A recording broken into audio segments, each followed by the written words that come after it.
On October 22, 2013, Dean Kelly Morrison disappeared after leaving his job as a painter at the Stump Lake Ranch between Merritt and Kamloops, BC. He is a 44-year-old father of three who'd been living in a trailer on the ranch's property. Despite extensive search efforts, Morrison's disappearance remains a mystery to the family. It's alleged that the day Dean was let go from his job, he had an altercation with the ranch's foreman. Dean was reported missing on October 28th. Despite air and several ground searches as well as hiring a private investigator, no concrete evidence has surfaced about what happened to Dean. His sister had given Dean a bottle of Ativan pills to help him cope with his personal stress he was going through, including his marriage breaking up. But the family doesn't believe Dean would have vanished willingly or have harmed himself. He told his mother before he disappeared that he would never leave his children behind. Dean's mother, Elizabeth, who I spoke to for this episode, told me that when the family first reported Dean missing, both the ranch foreman and later the police tried to tell her that Dean had in fact committed suicide, despite having no physical evidence to prove this.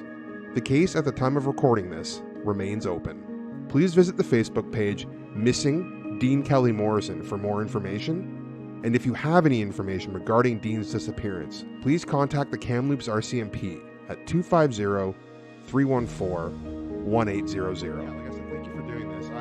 I obviously don't know a lot of these people that and these cases that I cover super well. So a good starting point for me is always having family tell me about their loved ones. And so, I wanted to ask you, for those who don't know Dean or have never met him, can you describe what he's like, personality, his physical traits, things that would stand out if someone was to meet him for the first time? Well, I did an article for the Merritt Herald, and I decided this time, for the 10-year anniversary, that I wanted his kids' voices heard. And so I asked them each for a quote. And I think the quotes that the kids gave for the paper is what I wrote out to tell you about Dean. So to start with, Dean was 5 feet 6 inches tall. He had dark blonde hair that bleached to blonde while he worked outside in the summer months. He was a very caring, loving person to all who knew him well. He was also very intelligent. When he was in grade 4, he received the highest mark in the entire province that was given to all the kids in the province from grade 4 to grade 7, and him being in the youngest age group, grade 4, he got the highest mark in reading and comprehension. He read all the time, and he knew a lot. He was extremely intelligent. He was also quiet in many ways, but he was witty. He was witty in a quiet way, if you know what I mean. He wasn't ha-ha funny. His daughter, Edie, when I asked her about her dad, she said when she was 6 years old that she asked him if she could get started in archery, and he bought her first bow and arrow set. She said he would sit outside with her for hours while she practiced hitting the target he made for her. And she said, he always made me laugh. And then Annie was 11 when Dean went missing, and Annie remembers how her dad would have them laughing with his made-up games, the cooking that would have the kitchen filled with delicious aromas, and the family hikes. She said, he always made everything entertaining and fun for us. Commemorate the 10 years since Dean went missing, his son Paz created a memorial post for his dad that's been erected on a mountain outside of Merritt. Paz said, what Dad has given me is the curiosity to challenge the status quo, the will to write a new direction, and the inspiration to seek flavors, art, and the soul of the world. Dean was a natural cook. He could make anything taste good. The very first time he asked if he could make a sauce, and I told him the base he made the best sauce I'd ever tasted. I said, honey, how did you do that? He was very young, and he said, Mom, I just smelled the spices. So Dean was a natural. And then when both of my children, Dean and Michelle, Dean was 9 and Michelle 7, on their own, one day I came home and the dinner was all ready for me, and Michelle had done the laundry. And they said that they were going to start doing the dinners all the time and all the housework. And when I said, you guys don't have to do that, Dean said, Mom, you work so hard and we want to help you. And Dean ended up doing most of the cooking, with my daughter being his sous chef, but she ended up being a great cook too. But anyway, my kids were absolutely wonderful children growing up, and right until they left home, they did most of the cooking. That's incredible hearing those words from his kids and from you. Like you said, Dean sounds like a wonderful person and a natural and very smart and talented. So one of the things I was hoping you could do, I mean, I've driven through the Merritt and Kamloops area a few times, but I'd never heard of Stump Lake Ranch until I started reading about your son's disappearance. That's the place that he was working, I believe, right before he went missing. Can you just give us a bit of context on what he was doing there and what his job was? He was a painter. One of his jobs, he had various jobs over the years, but one of his jobs was as a painter. He was also a decorator. I mean, he had a fantastic eye, and but at the ranch, he had just finished a job with Harry Lawley. He was the campaign manager for Harry Lawley, MLA for Merritt, and Harry Lawley lost, and so Dean started working on the ranch in about June, and he'd been working there for about 4 months, and just working hard and doing his job as a painter, painting cabins and stuff on the ranch. Right, and I'm assuming, like most ranches out in that region, it was probably a big ranch on a big plot of land. It's a very big working ranch, and he had been a painter off and on since he started. When he was in college and stuff, he started painting. So he often painted, even when he was the editor for the Merritt Herald. He would still take painting jobs, and he was also a reporter for Merritt News in Merritt for a while, and then he got a job as the editor of the newspaper of the Merritt Herald. So he was very talented and very smart. But that summer, or from June on, he started the painting job again. He often did painting jobs. He was very talented. I mean, he was self-taught. So on the ranch, it was just a job in between jobs. He was working to do for the summer, for about 4 months. I think he started it in June, and it was October, and he was just about finished. And then his last phone conversation to me was on October 18th, and he said he was finishing up working at the ranch, and he was wondering what else he was going to do. But he was very distressed because 3 weeks before, his wife had told him that she's been seeing another man, and that and she locked the doors on him and wouldn't let him come in, and then took all his personal belongings and put them on the lawn of his sister's house. So October 18th was the last time I spoke to my son, and he was very distressed and not sure what he was going to do, simply because of his situation, and he wasn't allowed to see his children. But he still wanted to see them, and I suggested he go to Japan or anywhere, just get out of the country for a while, because he was so upset about the marriage breakup. And his very last words to me were, Mom, I could never leave my kids. And that was it. 4 days later, Michelle phoned and said Dean didn't come back here, and she had a call from that his job had been, his contract had been terminated, and they'd had some kind of fight. And then we never saw Dean again. So that day, the 22nd of October, 2013, it sounds like that's the day that Dean goes missing. There's a fight with his employer. He sounds like they terminate his contract, like you said. Do we know anything else? Did anyone see him go anywhere? Did he get in a car and drive away? Like, has there been any No, sense? there's absolutely no evidence that Dean left the ranch that day. And when I went to the ranch after he'd been missing, and I talked to, and I said, "Did you see Dan go?" And I had made the phone call to the tow truck to get rid of Dean's truck and camper. And I said, "Did you see Dean leave?" And he said, "Oh, he's probably up on that hill there. I believe he committed suicide. He's probably hanging from a rope." He was so callous and horrible. And so I asked him why he had made the calls for Dean when he terminated his job. And he said, "Oh, Dean was too embarrassed." Well, why would a person be too embarrassed to phone a tow truck? And he also phoned Michelle, his sister, to ask if he could bring the truck there, truck and camper, and she said no. And then he phoned one of Dean's friends, so he had a number. He had those numbers there for Dean, obviously.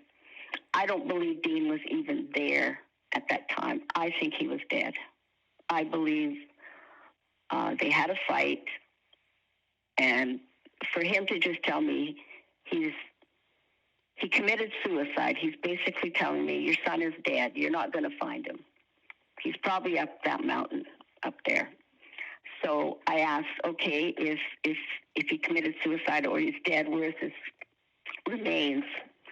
And he just kept pointing up to the mountain. And so I said, "Well, then can I have his last paycheck? Did you give him his last paycheck?" And he said, "No, he didn't." So he said he would mail it to me. And so he took my information and he mailed me Dean's last paycheck. So that told me that Dean never left the ranch. And that's the person you're talking to, that's Dean's employer or the owner of the ranch? That's not the owner of the ranch. That was the foreman, the person that dealt with the ranch hands. There was nobody else that day to talk to. And then when I went to the RCMP and was asking them about Dean, they told me the same story. They said the first RCMP officers I spoke to about Dean, they said Dean committed suicide. And then the subsequent looking into things, there was no file on Dean and no records of anything being said. A quick important note before we get back to the interview with Elizabeth. I did reach out to the Kamloops RCMP for a comment on Dean's case. I asked the RCMP if they wanted to respond to some of the comments Elizabeth had made, including the one where an officer claimed that Dean had committed suicide without any physical evidence. This is the statement I got from them. Quote, "The investigation is still active and ongoing. We have made appeals for information and continue to work to find answers related to Dean's disappearance." They also mentioned at the end of their statement that if you do have any information about Dean's disappearance, you should call the Kamloops Rural RCMP Detachment at 250-314-1800. The number's also at the beginning and the end of this podcast. Now back to the interview. That's baffling to me. So you call the RCMP and they tell you... To see them, I went right to the office. Or sorry, you go in person to them and they tell you that Dean's killed himself or harmed himself, and yet there's no proof of that. Like, did they search the Stump Lake Ranch? Like, did they actually go to the property and look for him? Well, apparently a helicopter went overhead once. I asked for dogs. I phoned and asked that dogs be used to search for Dean, and I had a piece of clothing from my daughter that was at her place that they could use. And they said, no, they couldn't afford to hire dogs, but there was a helicopter in the area coming from another search, so it would fly over and see if Dean was there anywhere around. But no, nobody took it personally, and the fact that the RCMP officer, when I very first went up to Merritt to find out what happened to my son, when the officer just said very callously as well, I believe he committed suicide. I said, well, where's his body? Where's the remains? You can't just say that. So then there was a search on November 16th. I don't know if any officers were there. By that time, I left the Merritt area because I was exhausted, and I had been putting posters around everywhere. And I went everywhere in town asking if anybody had seen Dean. And there was, in a hotel, there was, they had a camera, so I could watch to see if he'd come into the hotel at any time. And he hadn't, and I asked everybody along that stretch of the road, because everybody knew my son. I asked in all the businesses. I asked people along the way. A few people thought they had seen him. And then the RCMP did check into that. And then after that, nobody was telling me Dean committed suicide anymore. So I don't know why the officers first told me the same thing, said that he committed suicide. And why would you repeat that to the mother? So then I said, I want you to take a statement from me about my son. And he said, oh, you're his mother, you're just going to be biased. So then I found out a few years later that there was no file on Dean at all, and there were no statements from anybody. An officer was finally given his file. It kept going to different offices, but nobody even opened it, I guess. I sent lots of letters, but when this particular officer got it, he said there was nothing in the file, so even all my letters were gone. But I even sent letters to Ottawa. I even sent one to the Queen in England. Anyway, they just had no file on him. So I don't know if they kept the file when the officer interviewed me and quite a few other people. And also John Colburn, he was from the province, the Vancouver province. He called me, and he did an article on Dean in March 2016. Dennis was a private detective, and he read the article that John Colburn had written, and he phoned, and he offered to take on the job as investigator with just charging for expenses, but not for any hourly fee or anything for he or his partners. So they did an investigation. BCSI, Dennis Gagnon, he did an investigation. And when he investigated, the foreman put in a complaint against Dennis to the RCMP because they said he was too aggressive. Dennis did not get a good feeling from the investigation at all. And he believed that someone on the ranch knew what happened to Dean, and they just weren't talking. And nobody was mentioning suicide again. That was never mentioned again. But it was at the very beginning. Finally, an officer that got Dean's file realized there was nothing in it, and he said he needed to do an investigation. So he started doing interviews, and I went up to Kamloops at that time. But for some reason, I have notes on everything from 2013 to sort of 2016, and then I stopped writing everything down. So I don't exactly remember when that officer, but it was years later. He found nothing in Dean's file. He said there was no interview, and he said, why weren't you interviewed? I said, well, I told him what that first officer had said. He said I would be biased, but I said, didn't they interview anybody else? What about this interview? Isn't it there? Because he told the officers that Dean had committed suicide. That should be there. He said, no, there's nothing there. So then when got the case, that was his first name, the officer who actually had me come up to Kamloops, and he talked to my two friends and to me, and I don't know if he managed to get a hold of it or not. And the private investigator talked to everybody, but I had a file number right from the beginning, so they had a number that they kept passing the file on, but there was apparently, by the time it got to me, there was nothing in it. So I don't know what happened to my letters. Can I ask you a question? Like when you had this private investigator and they were investigating, it sounds like the ranch, did you learn anything about the people who run the ranch, the foreman, like anything? And I mean, we don't have to use names. Let's not do that. But just in general, did you learn anything? Like, did this private investigator get a sense that maybe there was some shady activity happening at the ranch? Like, I'm just Well, curious that's if... what I'm saying. He put in a complaint against Dennis, who was the private investigator, because he was pushing him so hard. So yes, Dennis felt something was being hidden and there was something to be investigated here. But then the RCMP didn't like Dennis the way he was pushing there. So what do you do? So, but he didn't tell me anything concrete, and I can't speak for Dennis. I've covered a couple of other cases where that was the first instinct of the officers or investigators involved, is to declare a death a suicide when it clearly wasn't. And it's baffling to me how they could, in this instance, without even a body like that. So I think, I think that's a really unfortunate. It's a red flag, that's for sure. Yeah, that's definitely a good way of putting it. It's a red flag. And then just having the fact that there was allegedly a confrontation at the ranch between Dean and this foreman, that's something that obviously as an investigator you would think that would be a good starting point to look into and go from there. I was going to ask you about theories, but I don't think we need to even delve into that. Like, it sounds like something probably or most likely occurred on that ranch, and that ranch kind of holds the key to your son's disappearance, right?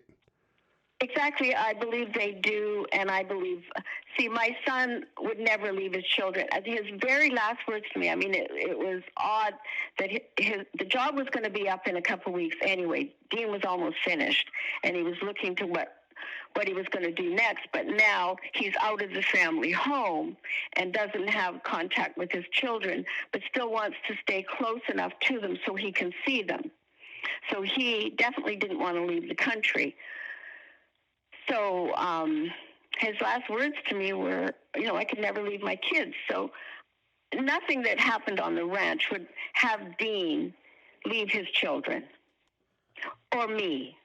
He traveled. He traveled for a whole year, and he kept in close contact with me, always. When he graduated, he worked hard for Olivieres while he was in grade 11 and 12, and saved his money and traveled for a whole year and did odd jobs for that year as well. And he went to India and trekked and did all kinds of things. And he always called home. And I don't think he would be too embarrassed. And I don't think he would be too embarrassed to call tow truck drivers or his sister because he lost a job.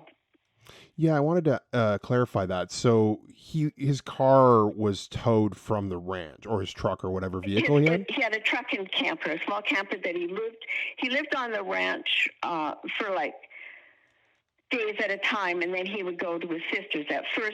For the first few months, he was going home to his home in Merritt with his wife, but the last 3 weeks of that about 4-month stint, he was living with his sister on his days off. So he couldn't get, and his truck hadn't been running for a bit. So a few times he'd had to get picked up or hitchhike to my daughter Michelle's. But that morning he was trying to get his truck started, and he never got it started. And then they got called the tow truck, and they took the tow truck and the trailer to my daughter's place. But Dean was nowhere around. And he never took his wallet. He never took any of his personal belongings, his Swiss Army knife, nothing. Everything was there. In the trailer? Yeah, he never took anything. For me, what I'm trying to do now and what I've been trying to do is get Dean declared deceased. And that's why the kids just recently had a memorial for their dad up in Merritt. You probably saw the pictures on the Facebook. I did. That I posted of the memorial post that Paz had made for Dean. He created it and made it himself. So we all believe Dean is gone, and we just want to move on now. Is there anything that people listening, the public, can do to help you? Or is, like you said, at this point, is it just a matter of trying to move on? It's just, unless somebody on the ranch comes forward, I mean, there's been a billboard up. The Patterson Group put a beautiful, huge billboard up just outside on a highway on the way to Jasper, a huge billboard with Dean's picture and everything on it. I mean, anybody in that area who knows something, if they haven't talked in 10 years, I don't know what's going to make them talk. So I don't see any point in continuing to have posters and billboards and articles in the newspaper anymore. 10 years is enough.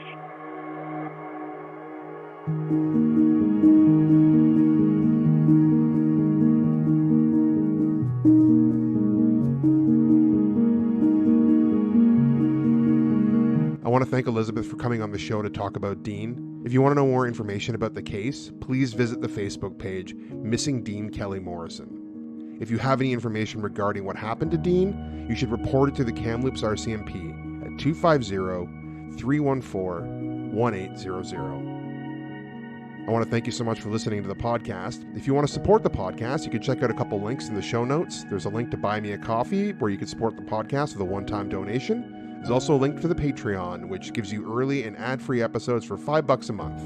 The podcast is also on social media on Facebook, Instagram, and Twitter, although I primarily post to Facebook. Thanks for listening to the Missing and Unexplained podcast.